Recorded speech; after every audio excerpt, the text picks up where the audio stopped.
Veamos entonces ahora el estudio de capacidad de procesos, pero solo para variables. Recuerden, una variable es un dato que desde un punto de vista estrictamente técnico puede tomar cualquier valor. Desde un punto de vista práctico, el dato es una variable es aquel dato que se obtiene por medición, ¿no? Por ejemplo, temperatura, velocidad, tiempo. El tiempo si es expresado en horas, minutos, segundos, ¿no? Porque si el tiempo está expresado en días, los días se cuentan, no se miden, ¿correcto? Entonces, lo primero que tengo que tener claro es mi indicador. O sea, si mi indicador es una variable o es un atributo. Las variables están mucho más relacionados a temas tangibles, a temas de manufactura, por ejemplo, ¿no? Por ejemplo, el peso, el peso del producto, está el pH, ¿no? La medición del el pH de algún líquido, este, el, el sabor que también se puede medir, o el dulce, ¿no? Que también se puede medir, eh, el volumen, ¿no? También es una medición, ¿correcto? Hay algunos indicadores que son el resultado de una operación, ¿no? Por ejemplo, velocidad, ¿no? Es espacio sobre tiempo. En este caso el espacio es una variable, ¿no? Porque se mide kilómetros, metros, y el tiempo también es otra variable, ¿no? Entonces estoy dividiendo dos variables. Entonces, cuando yo divido dos variables, obviamente el resultado también es una variable. Eh, Cuando yo divido una variable entre un atributo, también es una variable. Y cuando yo divido un atributo entre una variable o lo inverso, ¿no? Variable entre atributo, también es una variable. Solo cuando se dividen dos atributos es un atributo. Entonces, es la primera observación que debo tener clara, ¿sí? El indicador que va a medir el impacto de la mejora, ¿no? O el indicador sobre el cual yo voy a actuar para mejorar mi proceso es una variable o es un atributo. Entonces, una vez tomada ya resuelta esa incógnita, entonces ya uno básicamente procede a hacer el análisis de capacidad que corresponda. Entonces vamos a ver el tema de capacidad para variables. Y bueno, se basa en dos índices, ¿no? El índice de capacidad potencial, o CP, ¿no? Que mide, como su nombre lo dice, qué tan potencialmente capaz es el proceso para cumplir con las especificaciones, ¿no? ¿No? Y nos da una fórmula, ¿no? Hay que calcularlo, ¿no? Donde el CP es igual al límite superior de especificación menos el límite inferior de especificación entre 6 veces la desviación estándar.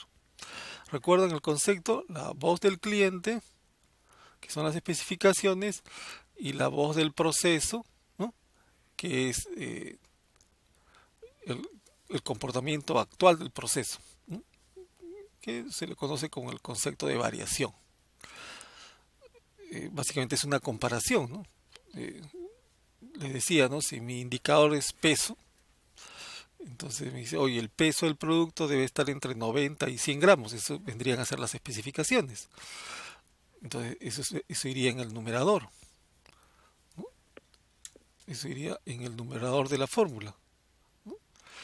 100 gramos menos 90.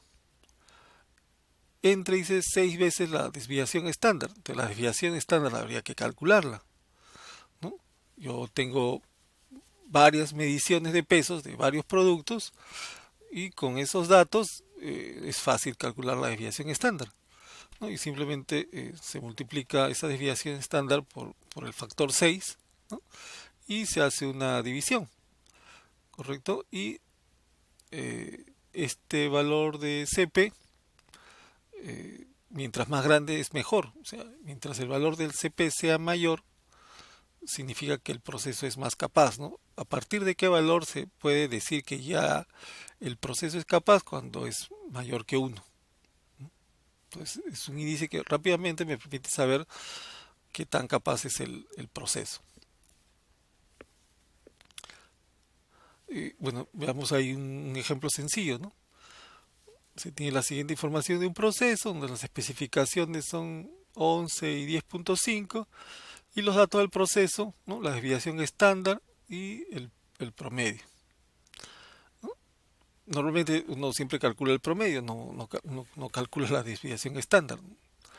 Por eso decía que hay técnicas sencillas que, que con los mismos datos que ya uno cuenta puede hacer estos análisis sencillos y tener una mayor información o mayor conocimiento sobre el rendimiento del proceso. Bueno, y es básicamente aplicar la fórmula, ¿no? Reemplazar los datos en la fórmula y me va a dar un valor. Y este valor es el que finalmente me va a decir qué tan capaz es el proceso, ¿no? Recuerden, cuando es mayor que uno, ya estamos hablando de que hay cierto nivel de capacidad.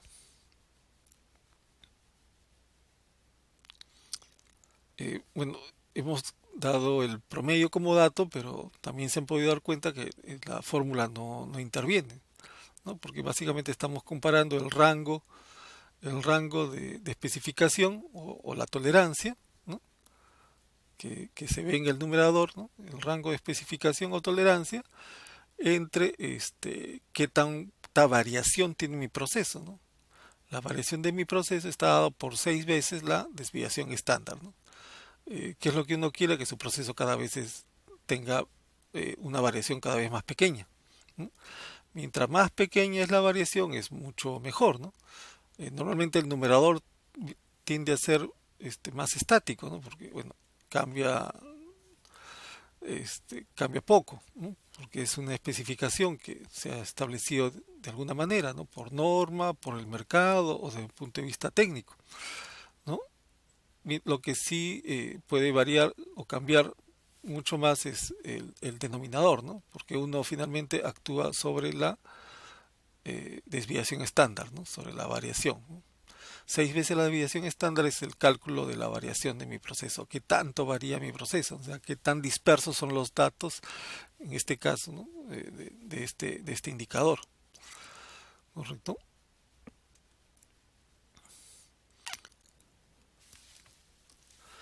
Y el otro índice es el índice de capacidad real del proceso. Es el CPK. Igual, ¿no? También está referido a qué tanto se cumple con las especificaciones. La diferencia con el indicador o con el índice anterior es que en el cálculo del CPK sí interviene el valor promedio, ¿no? Interesa la posición del proceso, ¿no? Porque yo puedo tener dos procesos con la misma desviación estándar, ¿no? Digamos de uno. O sea, 6 veces uno es 6, ¿no? O sea, el denominador va a ser 6, pero, oye, pero el primer proceso tiene una desviación estándar de uno, pero el centro o el promedio es 10, mientras que el segundo proceso también tiene una desviación estándar de uno, pero el proceso es de 10.5. Entonces ahí no son, no son iguales los dos procesos, ¿no? A pesar de que tengan la misma desviación estándar. Lo mismo se da en sentido contrario, ¿no? Yo puedo tener dos procesos que tienen el mismo promedio, ¿no? Ambos tienen un promedio de 10, pero el primer proceso tiene una desviación estándar de 1 y el segundo proceso tiene una desviación estándar de 2. O sea, igual, tienen el mismo promedio, pero no son iguales porque tienen desviaciones estándar diferentes. ¿Correcto? Entonces, ambas mediciones, tanto del promedio como de la desviación estándar, en conjunto me dan una visión más completa de cuál es la situación real o cuál es el desempeño real del proceso, que es lo que queremos saber. ¿Correcto? Entonces, este índice de capacidad real del proceso, denominado CPK, tiene una fórmula un poco más compleja, ¿no? Dice el CPK es el valor mínimo de dos datos que hay que calcular, ¿no? Acá hay dos cálculos que uno hace. Es el límite superior de especificación menos el promedio entre la mitad de la variación, es decir, solo 3 veces la desviación estándar. Y el otro factor de la fórmula es el promedio menos el límite inferior entre 3 veces la desviación estándar, ¿no? O sea, igual la mitad de la variación. Entonces uno calcula los dos factores y el menor valor de ellos es el CPK, ¿no? Y bueno, el CPK, al igual que el CP, mayores a 1, recién se puede hablar de que el proceso tiene cierto nivel de capacidad. También de la misma manera que el CP, valores más grandes del CPK son mejores, ¿no? Son valores mejores. Visto gráficamente, y un poco también para explicar el tema de los 6 veces sigma, veamos la siguiente lámina, ¿no? El tema de las 6 desviaciones estándares por la curva normal, ¿no? que es la teoría estadística que está detrás de estas fórmulas. Sin entrar nuevamente a profundidades teóricas de la estadística, viendo las cosas desde un punto de vista práctico y aplicativo, ¿no? Yo tengo acá la curva normal, ¿no? Donde tengo el promedio, la curva normal, y bueno, tengo ahí los más o menos 3 desviaciones estándar, ¿no? La curva normal representa la voz del proceso, o sea, es lo que el proceso me da, ¿no? Si yo digo mis productos deben de tener un peso entre 90 y 100 gramos, algunos productos pues tendrán 91 gramos, otros tendrán 92, otros tendrán 98, 97, no es que todos van a tener 96 por decir algo, ¿no? 96, 96, 96, eso no sucede, siempre hay una variación, lo que se busca es que esa variación sea lo más pequeña posible. Ahora, ¿qué significa lo más pequeña posible? Que sea menor a la especificación.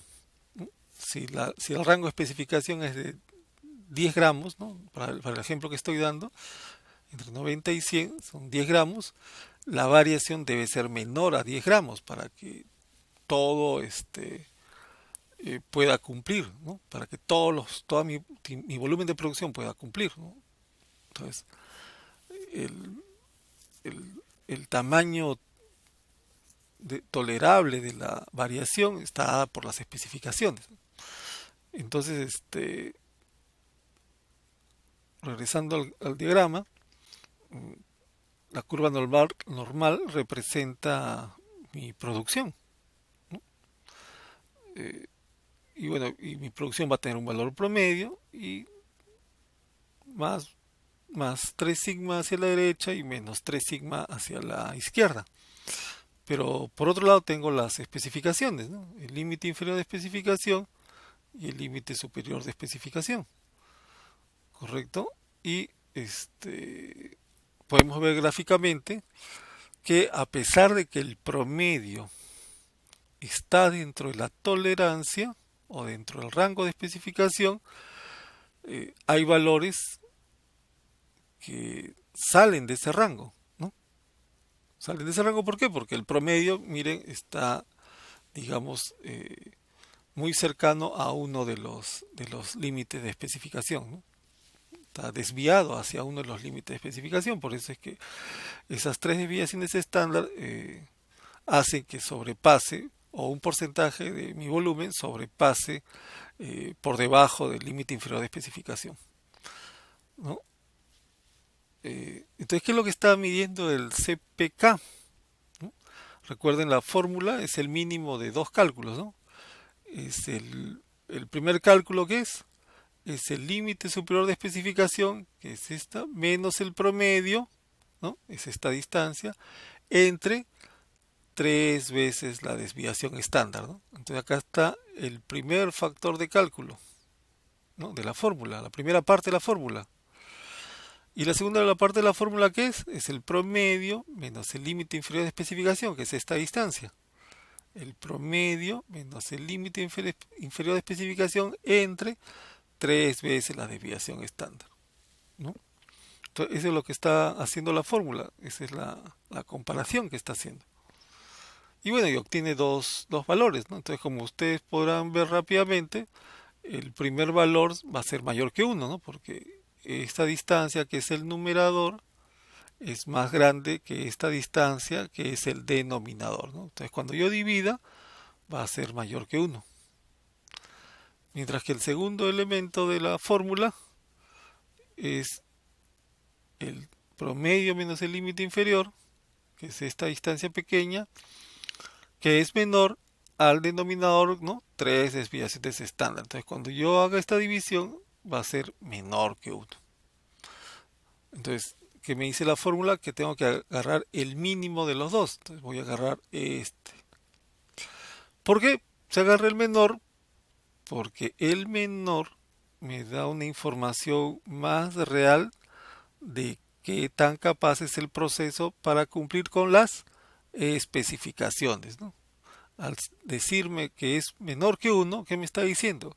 Que no cumplo con las especificaciones. Por lo tanto, hay un porcentaje de mi producción que, que está fuera de especificación, que es lo que podemos ver gráficamente acá.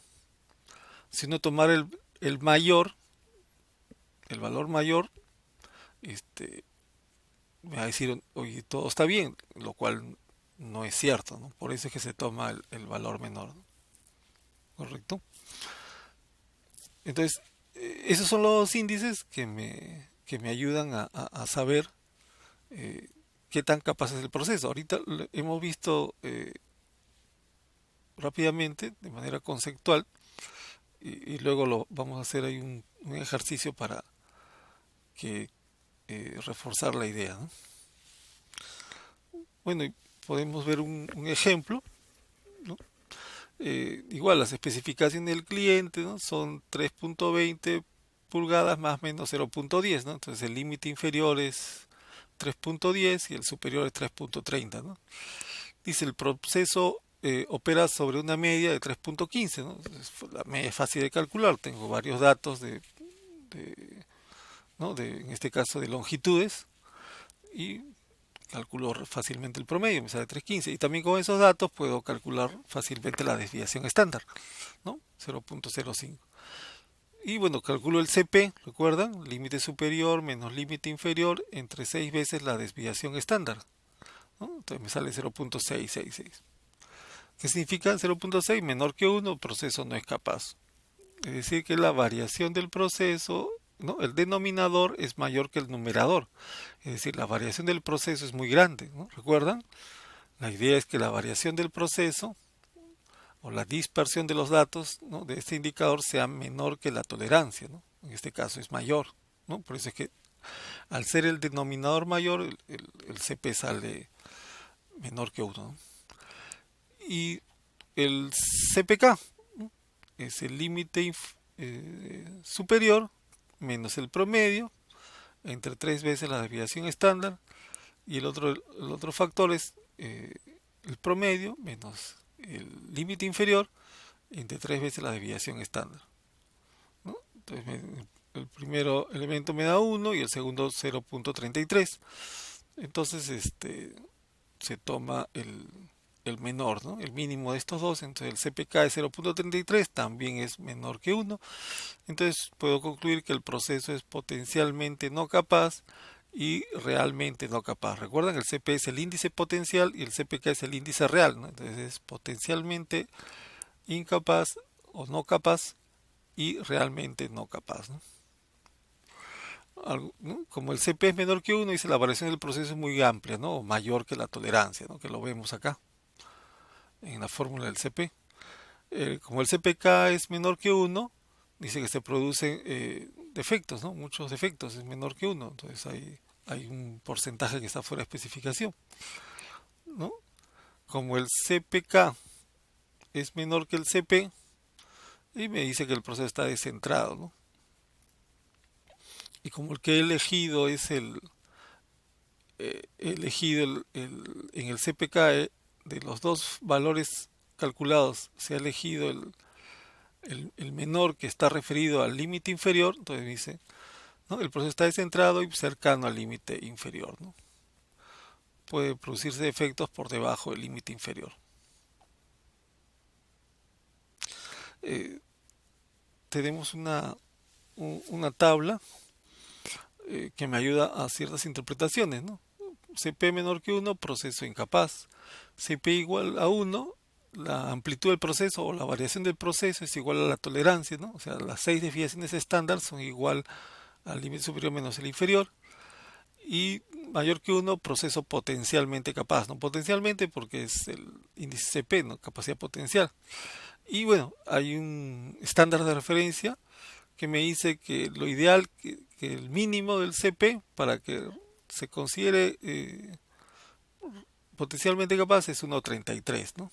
Entonces este es un estándar de referencia. Cuando el CPK es menor que 0, dice la medida del proceso está fuera de los límites de especificación, o sea, hay un descentramiento bien amplio, ¿no? Cuando el CPK es igual a 0, la media, dice, o el promedio está sobre uno de los límites de especificación, o sea, el promedio coincide con uno de los límites. Cuando el CPK es mayor que 0, la media está entre los límites, ¿no? Entre los límites de especificación. Cuando el CPK es menor que 1, el proceso es incapaz.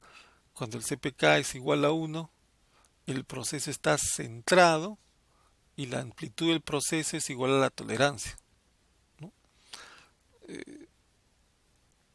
Es decir, las 6 desviaciones estándar son iguales a la tolerancia, la diferencia entre el límite superior de especificación y el límite inferior, y además el centro del proceso es igual al centro de la especificación, ¿no?